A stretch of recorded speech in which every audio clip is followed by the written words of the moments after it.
Sizə mövsümün əvvəlində desəydilər ki, Slot Kloppdan yaxşı olacaq, buna inanarızmı? Yadınızda bir dövr Wingerlər yarım cinahlarda oynayırdı və cinah hücum müdafiəçiləri Andy Robertsonla Trent Alexander bütün xətt boyu gedirdi. Başqa bir dövr olub ki, müdafiəçilərin biri bir qədər geridə qalıb, biri sona qədər gedirdi və mərkəz yarım müdafiəçilərinin biri ona kömək eləyirdi komandada hücumda say çoxluğu yaratmaq üçün. Rəqibə individual uyğunlaşmaq yox idi. Slotun rəhbərliyi altında isə hər şey tam dəyişdi. Gəlin bu şəklə baxaq. Bu mövsümün əvvəlində Manchester United'ın Liverpool ilə oyunundandır. Baxın, klassik dördlük.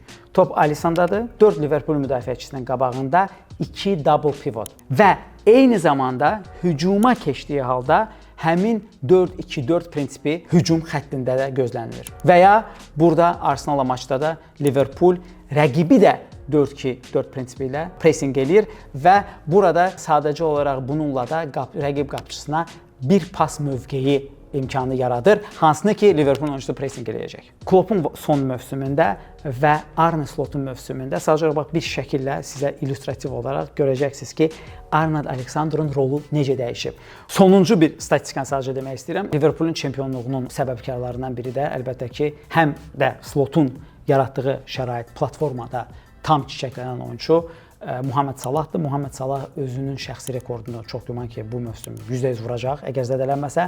Hazırda Salahın martın sonu üçün 34 qolu və 22 asisti var. Sadəcə olaraq dediyim kimi, hər şey müqayisədə yaxşı bilinir. Ötən il 2023-24-cü ildə qızıl topa namizəd və qızıl topu almayacağını biləndə belə kütləvi səhnələr quran Real Madridin yaxşı oyunçusu Vinicius Junior'un bütün ötən mövsüm ərzində 26 qol və 11 asisti var. Yəni ötən il Vinicius 49 oyunda forma geyib, Salah 45 oyunda, amma müqayisə gözə çarpaq dərəcədədir. Sizin fikrinizcə Slotla Kloppun arasında ən böyük fərq nədir? Və eyni zamanda bir quiz etmək istəyirəm. İngiltərə Premyer Liqasının tarixində, biz ancaq İngiltərədən danışırıq, başqa çempionatlardan danışmırıq. Ən yaxşı winger kimdir? Salah, Eden Hazard, Cristiano Ronaldo və ya başqası. Buyurun, seçiminizi edin.